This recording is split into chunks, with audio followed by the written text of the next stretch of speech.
Hi,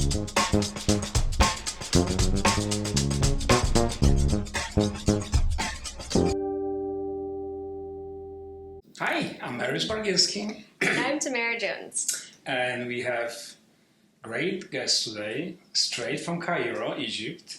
It's Sharine Atif, and she's American-Egyptian multifaceted artist and filmmaker who experiments with the different devices and strategies to learn how best to create change through the arts with the aim to bridge.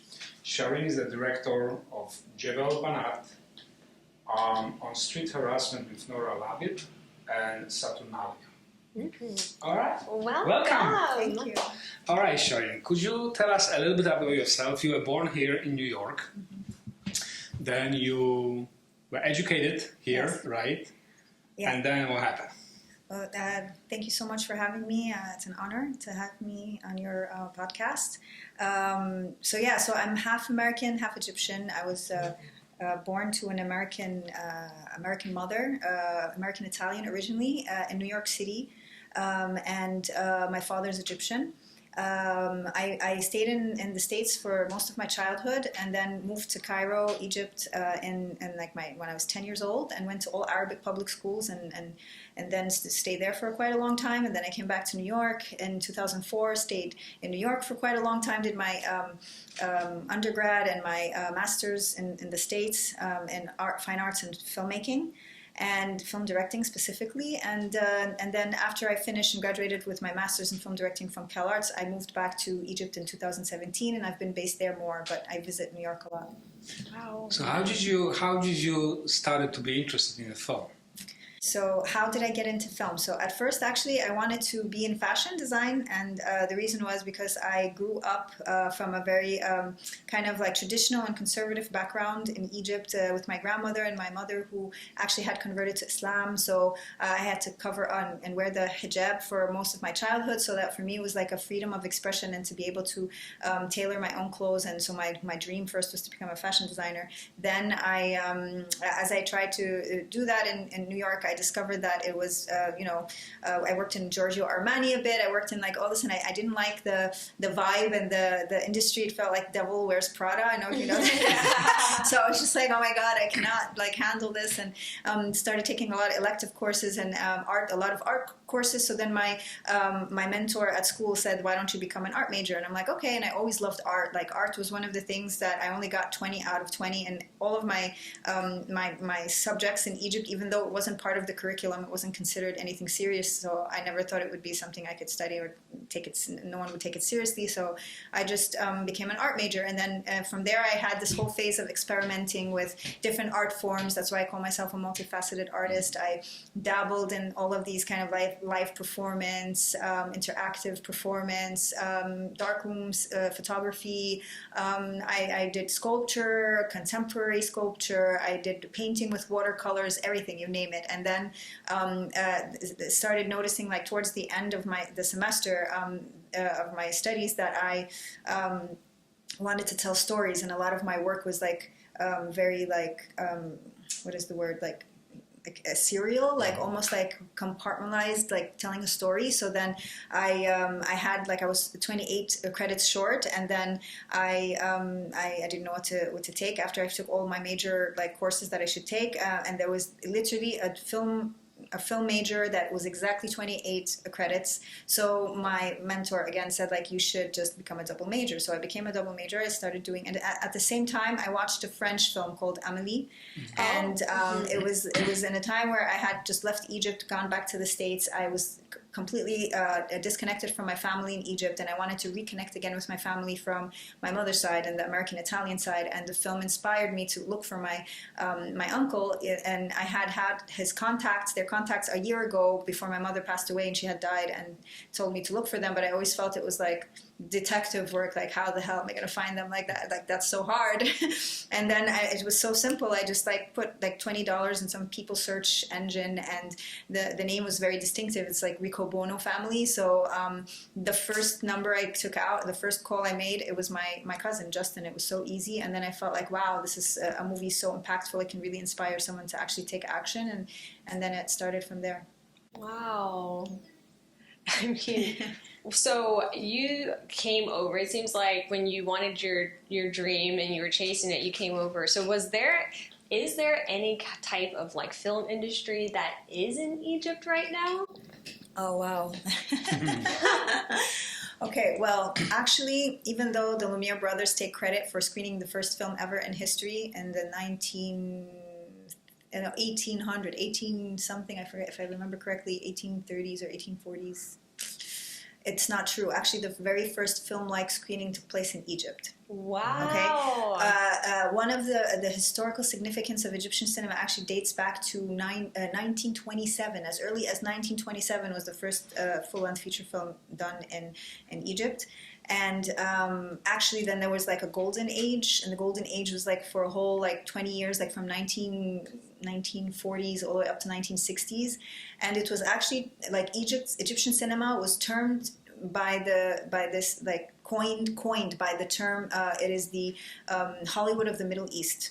All of the Arab countries and neighboring Middle East countries really understand the Egyptian dialect because of the cinema. Like it's hard for Egyptians to understand the other Arab dialects because we're the language of the TV and cinema and movies and everything. So all the pop culture, the art, even the music, everything, all the musicians come from all over the Arab countries to Egypt so that they can become stars. So that's a little bit background. Now how it's shaping and forming. There is like a certain kind of like local theatrical releases that are kind of like monopolizing, like it's one of those like very commercial films that most of the vast audience really like to go watch in the mainstream cinemas, and that is a very different kind of like type of cinema. And then there's the independent cinema that's coming up now, the art school cinema. There's a very popular a cinema called Zawiya, which is actually founded by Misr International Films, which is the film company that was actually owned by a very prominent filmmaker called Youssef Chahine. He's very well known in the industry in Europe, and he's won many awards. Youssef Chahine was the director that actually discovered Omar Sharif back in the day, in the time of the golden age of Egyptian cinema. And then now there's up and coming filmmakers.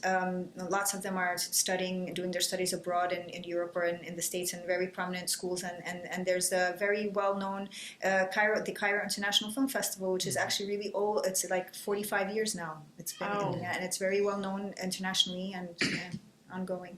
Amazing. It is, and also the soap operas too. So, oh my God! Oh yeah, we are very famous for soap operas, especially in the month of Ramadan. Everyone starts to do the soap operas. It's like takes 30 days. It's like 30 days long because that's 30 days of fasting for the whole month over the period of Ramadan, and they all competing. There's almost like 10 or 15 of them, and they're all happening like back to back. So literally, when it's time to eat, that's when the soap operas start, and it's like one after the other after the other. It's like someone could just stay home all night just watching the soap operas.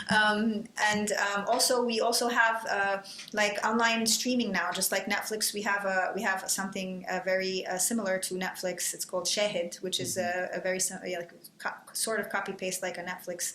There's a huge industry in that. And there's also the commercial and the TV commercials. This is really huge on TV commercials, and like most of the people in the industry kind of overlap. So you'll find like a cinematographer who's working on an independent film, also doing commercials and working on a very like theatrical release type of commercial film, but they kind of overlap. So the industry kind of, everyone knows everyone, and they kind of recycle. They use the same people, which is a little bit annoying sometimes. And there's not that much opportunities for new voices, but there's certain entities that are up and coming now, and they're trying to encourage this more. Yeah. So what about, is Egypt like really connected right now to Saudis, and they trying to do everything together, or Egypt still is separate? Actually, the art and culture sector is booming so much right now in Saudi Arabia, and they have also the Red Sea Film Festival, which is there's lots of collaborations between Egypt, most definitely, like lots of co-productions and lots of funding, and there's. And they're building huge studios. Right? Yes. They have the money, and they know how to bring in the expertise, and they do many collaborations with Egypt.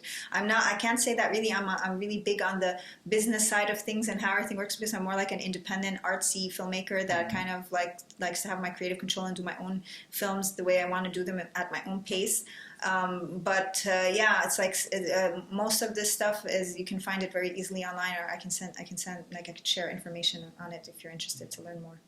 Yeah, actually, we might put it down in the description. Awesome. So that people can check it out. Yeah, and also, since you mentioned this, I think finally independent film in US, I think it's ready to build something kind of like a parallel to Hollywood, because if like years before, right, when we talk about the independent movie, we talk about the movie's 15, 20, 25,000 budget, and we know from the beginning that this will be kind of crappy, right? Yeah. Now I think when we talk about the independent movie, it is movies sometimes going 50, 60, 70 million, right? So, and obviously more amazing filmmakers, and hopefully they can start like beautiful artsy movie too. Yes.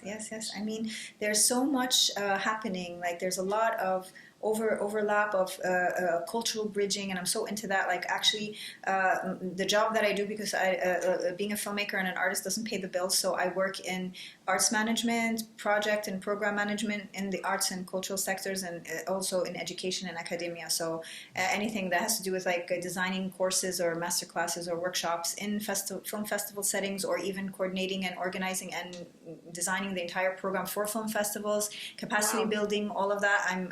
I started that like 2 years ago, just very recently, because also 2 years ago I adopted my niece, who's 6 years old now. She was 3.5 back then, and so I had to have a serious job and a stable job. So I couldn't like live this like hippie, like artsy, one day I have a job and 10 days no kind of life. So that really helped me so much, and it opened so much doors. Once I took a capacity building program with the American Embassy in Egypt. They have a lot of programming where they collaborate, like Film Independent and very well-known educational film platforms that come to Egypt and do these like cross-cultural programming where they get an expert in like script writing or editing or so forth, and they work with like a film director in Egypt, and they kind of host this really great workshop over the span of 2 weeks or more, and then they showcase the works that came out, or they give funding to 1 or 2 selected projects and so forth. So there's a lot of that stuff happening, and it's very inspiring. Wow. Well, I mean, I do want to follow up also when we were talking about earlier about these investors and this industry in Egypt that's growing independently. Do you see that if there is a bridge that is coming over to the States from there, where it's like maybe there's collaboration or they're looking for a place to kind of launch that industry over here? You mean Egyptians wanting to launch an Egyptian content in the States? More or less, or having ownership of like content that's over in the United States, kind of like other aspects of like the Saudi. I guess I feel like there's lots of overlap having. So for instance, Rami Malek that did Mr. Robot, he's Egyptian originally, and he does come and go, and there's a few other actors that had done Netflix series and got super popular, and also come and into the international film festival or the Egyptian film festival circuit, and we kind of see them. Like there's Tribeca Film Festival, they have a Doha Film Institute collaboration and partnership, so you'll find a lot of the Middle Eastern filmmakers that are known also attending film festivals in the States. And there's always like an Arab cinema section, or there's a Middle Eastern cinema section, or a spotlight on Egypt, like Tribeca Film Festival in 2019 when my film was featured, my short film, my thesis film from CalArts. It won the Student Visionary Award in 2019. They had a whole highlight on Egypt, even with their whole entire design and their whole the whole programming and stuff. It was about like stories are timeless, and they use the ancient Egyptian calligraphy and all of the like stylistic aspects in the design for that theme for that year, and it was really inspiring and interesting.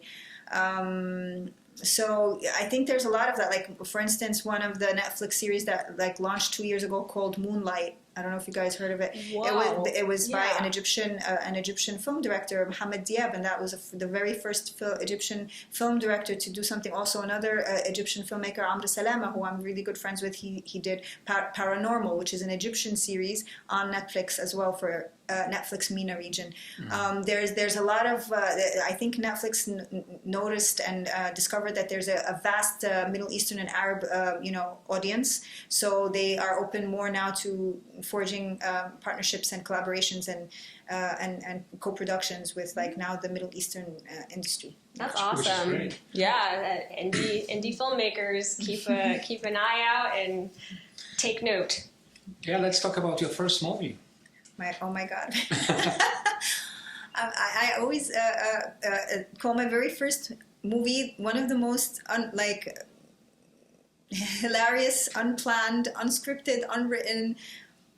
Remember those like really old mini DV video camcorders that we went travel and take it with us, and we would like had the little mini DV tapes, and it was for a class that I had a video for artists. It was an art class, but using video as a tool to express, and it was called The Running Belly Dancer. It's a very bad quality, low quality, but it was a dream that I kept having that was kept reoccurring because I used to work as a belly dancer sometimes as a student while I was studying in New York, and I would always worry that my father would come in one of those hookah lounges and find me belly dancing and just freak out and pull me off the stage. And so I tried to recapture that dream, and that was one of the very first films I did. And then after that I used an 18 millimeter film, actual film, in the very first film production class that I took at Hunter College in New York City here, and that was when I joined into the second major. I had a double major in fine arts and film.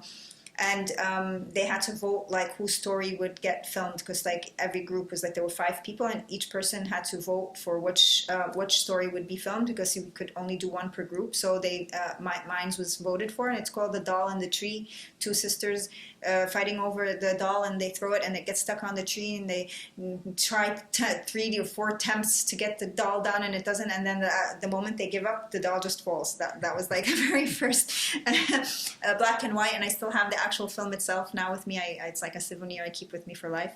And then I went on doing a few other stuff here and there that's not really worth mentioning much, but I guess one of the very first ones that went super viral on social media was shortly after the revolution. I worked on a series called A Way Out video series, where I interview 6 different Egyptian women who are not ashamed to come out with their face and their identity and talk about how they defy the norms and how they stand up for what they want, and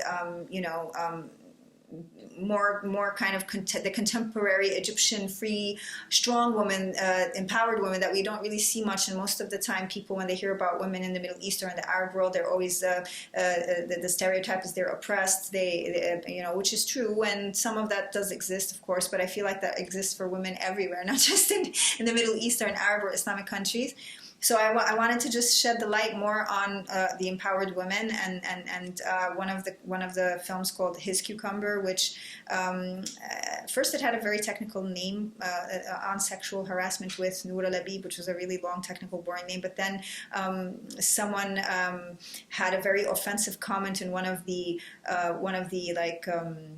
what is it called? It was a class at Cal Arts, and it was we were screening our work, and there was a critique, and so one of the comments was very offensive about the cucumber, and so I actually called it His Cucumber because of that, and it went super viral on social media. There was something that happened in Saudi Arabia at the time that they were banning women from buying cucumbers at the market because it had a phallic association with excuse my French, with the penis. So I thought that was really hilarious, and so I used that in the imagery of this talking heads. It was a docudrama where I asked women have you ever been harassed before, sexually harassed, and how did you respond? And so nothing was scripted as well. Everything was just completely organically responded to in the moment I asked the question, and then after I would do the drama based on the answer of the women.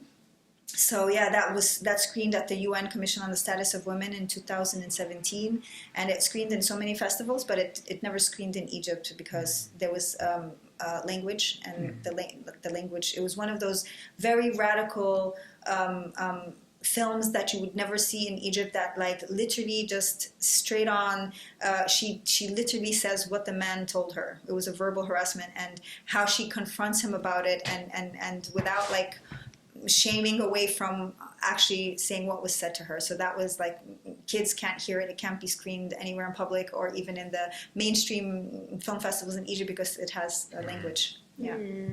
I see. So that was really your inspiration, right? And also for the other movies as well, right? Yeah, I went on working on that project. I started in 2012, 2013, and then I joined my master's program in 2014, and I continued working on it as I was studying at CalArts as part of my projects. And then I had to kind of take a break a little bit from that and then do my thesis film, which is Jabal Banat, which is the most film I consider like the more like legitimate, well, not legitimate, but like serious film that I actually, like a 15-minute long. It's the longest short I did, and it was shot with a whole crew and a team and actors, and I had 2 months to rehearse with the actors, and we went to, it's a Bedouin film, and it's a period piece, and it had a lot of work and a lot of passion and a lot of disaster and a lot of learning moments, and yeah, we shot in the desert for 8 days, and it was a work of passion, and I learned so much from it, and that's the one that won the award at Tribeca Film Festival, and it screened too in a lot of film festivals, and I didn't really do much after that. There was another film I did in COVID, during COVID time, Have a Nice Day, and actually that film was based on a true story I had because I was engaged to a Palestinian Egyptian at a certain point, and now given what's happening and backdrop with the war going on and stuff, it's I felt like it couldn't really come out because it's a very sensitive, it's about boycotting, but it was a very not so Middle Eastern Palestinian like kind of perspective. It was more kind of a middle perspective, being Egyptian American, and kind of like sort of defending, trying to strip away the identity and trying to demonize, or saying pro and con, and you know, I guess it's not the right time to screen that film right now because it would probably be very sensitive and anger so many people. But I do want to, I do feel like it's very important to screen at a certain point, and it will actually be addressed in a bigger movie I'm doing now, a bigger documentary that I'm working on now, has been working on for the past 5 months. Which is a personal documentary, and it's experimental and mixed genre and mixed everything, and it would be showcased into that film. Yeah. Wow. So do you find, since you mentioned you did a film around COVID, do you find any differences prior to COVID versus now in your career trajectory in this industry? To be quite honest, and I can't really pinpoint why, because I really, I don't want to sound very like snobbish about this, or not feel for others who suffered and struggled during COVID, or lost loved ones, or lost jobs, or had to go through like a lot of, for me, I didn't feel that it really affected me in any negative way. Okay. To be quite honest, like I had a lot of time to do self-reflection. I'm one of the people that I really love spending alone time in solitude, and I was able to do a lot of work like self-improvement, and I was able to work on my script projects. I actually got more, it was more abundant for me in terms of funds and money and focus, and it was a time where I could just sit and pause and just like do what I usually do. Like I didn't feel like there was much of a difference before COVID and after. My life and my pace of things were kind of similar, so for me, kind of like didn't affect me that much negatively. Oh, yeah. All right, let's come back a little bit. All the hardship that the woman faced in Egypt or other Arabic countries, right? Do you see any progress, the past, let's say, 10 years, or it's not in this industry? It's not in this industry, right? Specifically, It's not perfect, obviously, but how you feel and see, because the past 10 years, almost 10 years you spent in Egypt, right? Yes, honestly, I being from both cultures, American, Egyptian, I've encountered this both places. I used to feel like Egypt was worse. Quite frankly and honest, now it's kind of reversed.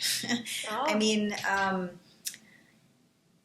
one of my teachers, her name is Nina Mankis. She taught perspectives on third world cinema on Palestine and Israel, and she's actually Israeli German with an American citizenship, and she kind of like likes to bring awareness to the injustices that's happening to Palestinians, and she did a film project called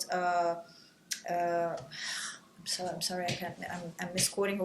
One of the films she just released was about the male gaze on women in Hollywood and in cinema in general, and how they're framed and how they're objectified, and it's very intense, and it's very like sexist, and the problem too is how it's so embedded and normalized that even women.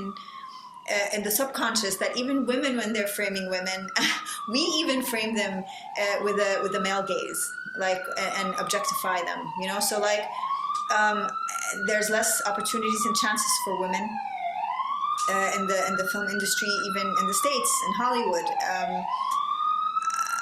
I think it's a struggle that women has been struggling in every industry, in the family, in the household, in any industry, to be quite honest. And I think you need to just use whatever you have to your advantage, and you know. I think for me, the hardest thing, I was losing my feminine side.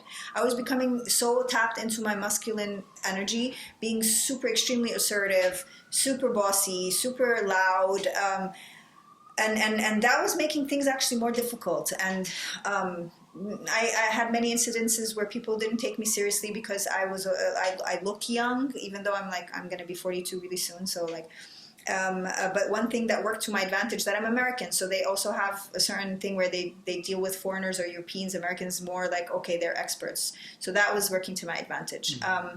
Having a master's degree, understanding the language and the tools, like before doing my master's program, I just had the talent and passion, but I didn't really know how to actually hold a professional technical conversation with the crew and the team, and really know like if there was a certain thing I wanted to shoot a certain way, and if it can be done or not, because we don't have the appropriate lens. Well, now I know how to actually navigate these things. But even that being said, like even being a director and being the producer, my cinematographer would also, like, sometimes in projects I've worked in, really not respect me in certain ways that, had I been a man, would have dealt with me in a very, very different way being a producer than the way he had dealt with me being a woman and looking young or whatever.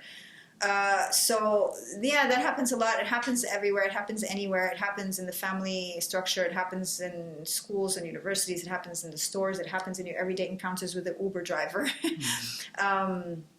So yeah, I think tapping back into your feminine, for me, I have found it so much more powerful in getting things done the way I want to get it done. We need to remember that we're ladies, you know, and instead of being like, get the camera here right now, it's like, can you please get the camera? It's so heavy and I can't carry it. You know, that might be even like way much more powerful than screaming and yelling at someone because you feel like you need to be in your you know, power. It works sometimes, don't get me wrong, but like, I think, yeah, I'm still learning now to tap back into my feminine power. Yeah. Oh, I love that. We love a good feminine power over here.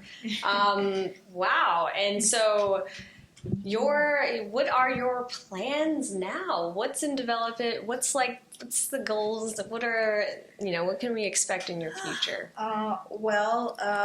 The most exciting thing I have going now is this film project I'm working on, that I've been working on, co-producing and co-directing, and with a very amazing human being named Tamer Ashri. He's an Egyptian filmmaker and film producer, has a film production company called B Productions in Egypt. He also is into guided meditation and family constellation and all these kind of really cool, interesting things that I've got introduced to him through a different circle completely from the cinema circle, and then we actually ended up meeting in the cinema circle, and so we're kind of meshing those two things together in this documentary, and this documentary is kind of more like taking the audiences into a journey into my inner chaos and how coming from two places and being like dual, having two identities can kind of confuse you sometimes, or make you feel like you don't belong. But then how do I navigate that, and how do I use that to my advantage to build a cultural bridge, you know, to unite and to bring both of those worlds together somehow. So that's one of my most exciting things I'm doing at the moment. I don't know when it's going to finish. I don't know how long it's going to take. I don't know. The working title, even right now, it's like East West. We don't even have a title for the film yet. And yeah, so that's that. And as for my job, I'm in between jobs right now. I'm having two or three offers at the moment, and I've accepted one, but I can't talk much about it yet because it's still in the kind of like HR hiring interviewing phase. So I can't say anything more than it's still in the same art and cultural sector of arts management programming and that kind of industry, because the most recent job I had was called Film My Design Film Festival, and I was doing the program for the 3rd edition of their festival that's happening in October, and I designed the program for them, and it's a film festival that focuses on architecture, design, and urban city in the MENA region. And wow. So that was the last job I had, which I left 2 months ago. And I'm also working with two of my amazing artistic friends, one from Guatemala, Sebastian, and one from Latvia, she's Maria, and we're co-founding a film festival in Sinai in the Red Sea in a place called Dahab. It's called the Sinai Arts Festival. It's supposed to take place in March. May 2025, and so we are just like, it's in its infancy, and we're working on developing it, and it's the first time I actually vocalize or mention it anywhere. So yeah, that's one exciting project I'm working on. Okay, so as far as filming, do you have any dream? And maybe we don't talk about now, but you still have this dream that you want to definitely at some point in your life shoot this. Yes, actually, I want to start shifting to world building and kind of like using live visual effects in my movies, like similar to like Game of Thrones, HBO, Disney. Like, I have a few projects in the pipeline in development and in the pre-production phase right now that I'm kind of like on and off and back and forth with. That one day when I feel ready and financially ready and I have the money and I get the funds, I'm going to just get it rolling. But one is called The Fable of the Nile Bride Mermaid. And I'm very excited about that one. And it has kind of like Disney influence with ancient Egyptian influence meshed together in this world-built place that doesn't exist, with made-up names and made-up costumes and made-up set design and made-up architecture and made-up everything, using some AI and super high creatives. And it's an open budget. I don't want to think about any limitations. It's also open in terms of censorships. I don't want to think about any censorships. It's going to be I'm going to speak my mind and speak loud as much as I want, and then try to see how and where I can get that released. But yeah, that's one of my very passionate projects that I want, and I think at some point when I get the funds for it, I will start working on it, or I've already been working on it, but start producing. Love it. Well, we're gonna keep a lookout for that. Yeah, well, thank you. Yeah, Sharin, thank you so much. Thank you so much for having me. To be with us, and of course we wish you all the best and amazing projects. Yes. And hopefully you will come to New York soon. And how, if audience members want to follow you or follow up on some of the projects, where is the best place that they can do that right now? The easiest place they can find me is on Instagram, at Sharine Atif, SharineAtif, and then they'll find a link tree in my bio, and it has all of my other links. Absolutely fantastic. Thank you so much. Yeah, thank you so much. Thanks for having me.